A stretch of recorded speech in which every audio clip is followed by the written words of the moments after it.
So anyway, what are you making? Mushrooms. Mushrooms.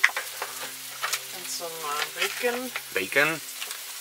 And of course some eggs. So this is going to be a very heavy breakfast. And I got some yogurt. Yogurt. And you drink banana milk. And at the moment I'm drinking banana milk. Hey guys, it's Tuesday morning and we're still at the campground because we tried to sleep in a little bit. So it's now around 9 o'clock. Today we're going to drive to Manchester, where tomorrow will be the final workshop in this workshop tour. And we have some nice tours programmed in. So we're going to take you there. And then, well, we're going to show you what we do today. And then tomorrow you will also see, of course, the Manchester workshop. Hey guys, now some things should stay behind closed doors. But I do want to show you something that's pretty funny. So follow me to the restrooms. Now don't worry, I'm not going to show you anything nasty. I guess. Who knows? Maybe. Nah. Just follow me and you will see what I mean.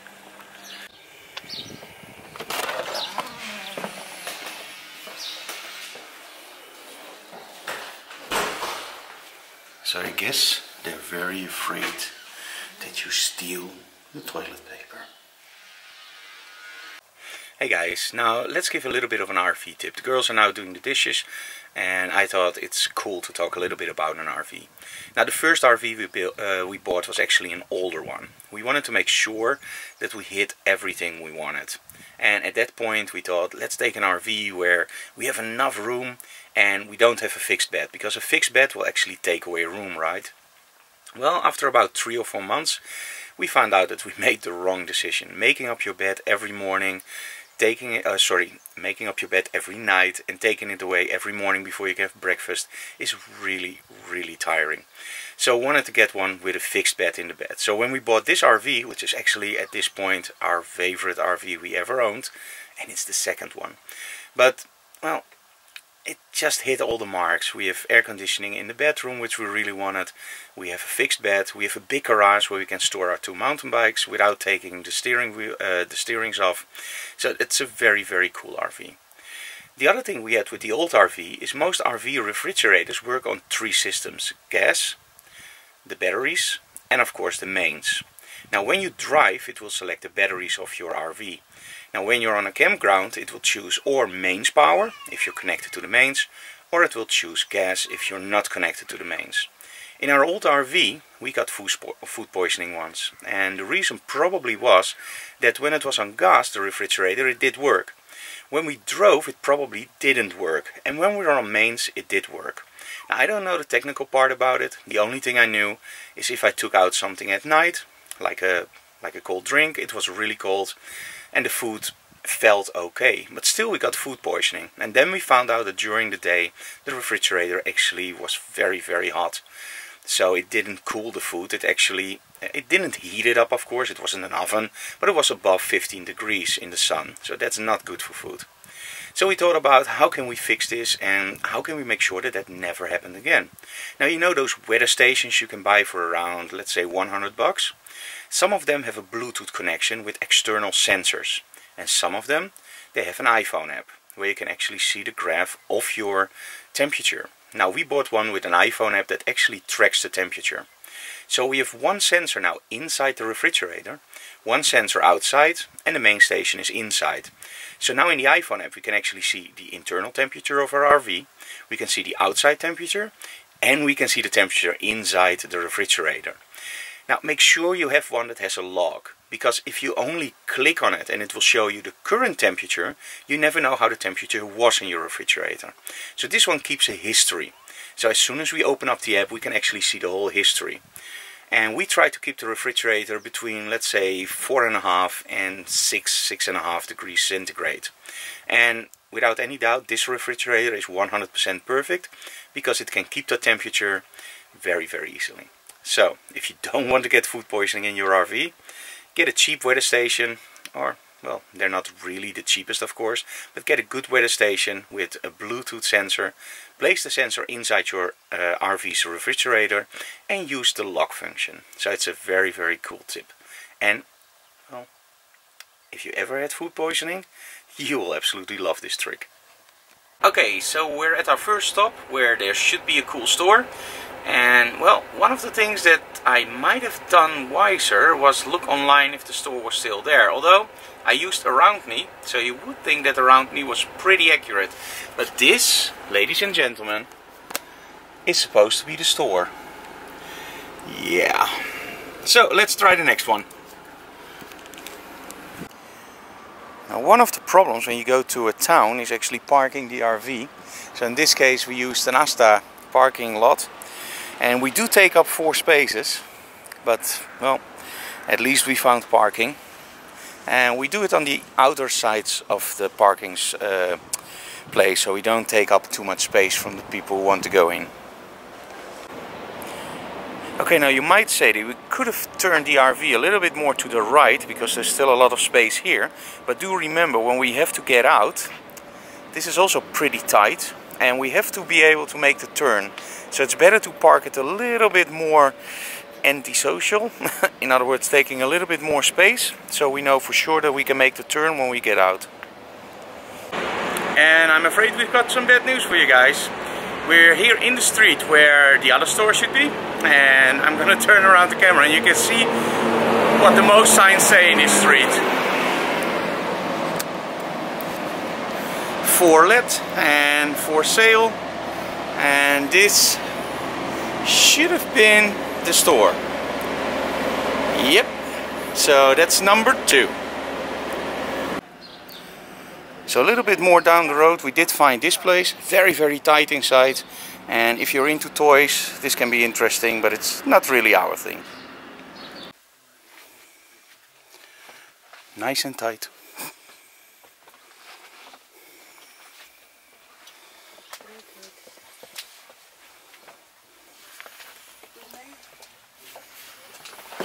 That there.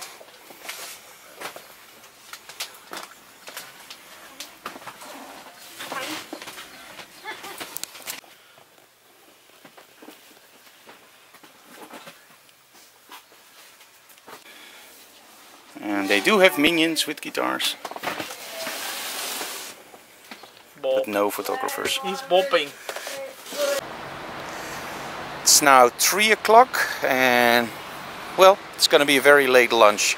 So we drove a lot, but we still have to get all the way to Manchester, which is about an hour from here. So now we're gonna have lunch and then we continue our travels. Okay guys, let's do a quick in-between RV tip. Now you see those. These are really nice because they make sure that your door is securely locked.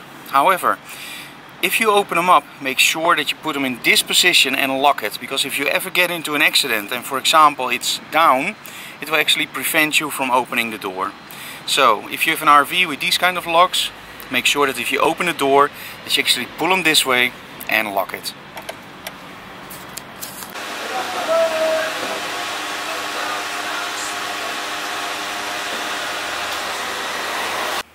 Hey guys, when we pump diesel in the Netherlands, we actually use gloves, as you just saw me using outside when I'm tanking diesel. Now, in some countries they don't have these gloves. In the Netherlands you can just pull them out and use them, and otherwise your hands get all smelly, so that's not a good thing. So when you're traveling abroad, make sure you bring some of those gloves with you. And of course you can buy them in a store, or don't tell anybody, you can bring them from a local gas station in the Netherlands, but you shouldn't do that. We just buy them in the stores and they're really cheap. So you only use them once and you throw them away. So if you don't like the smell of diesel on your hands, make sure you bring your gloves from the Netherlands. Well, after missing 2 comic book stores, this one is still here. So let's go inside and have a look.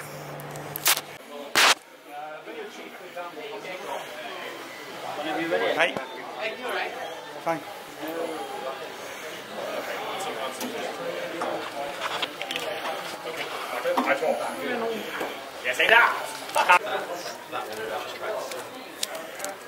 Loads of issues for 50p.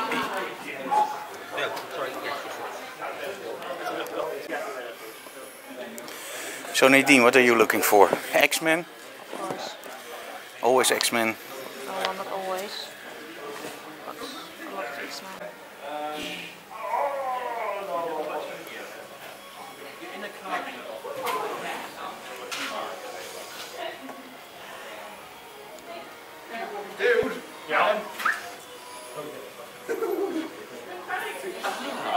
want my Vimto. It really suits you. It just fits in with your entire thing right down to the stains. What? I only have fluffy on right? Okay, we're now going to the studio in Manchester, and as you can see, Manchester is also straight through the center. So, again, with the RV in a big town. What do you make of that? Would you like to see a points-based system for immigration? I don't know if I would. I think in Australia they've got that in place and it's not always worked out for me. I do think that we want people. Okay, we arrived at our campground, and it's outside of Manchester, about half an hour drive, and up until now this is the weirdest campground. So, you know what, I can tell you a lot about it, but I'm just going to show you. So, follow me. We're going to go to the very luxurious restrooms. And I'm very happy that we have a restroom in the RV.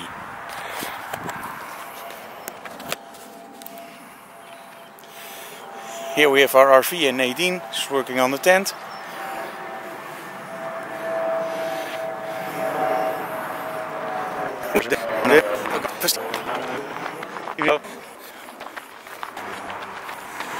And as you can see,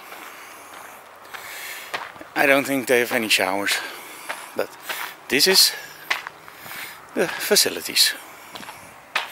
So, who thought that we would only be staying in 4-star hotels? Guys, this is reality. Okay, this is not reality, but oh my, there actually is a shower.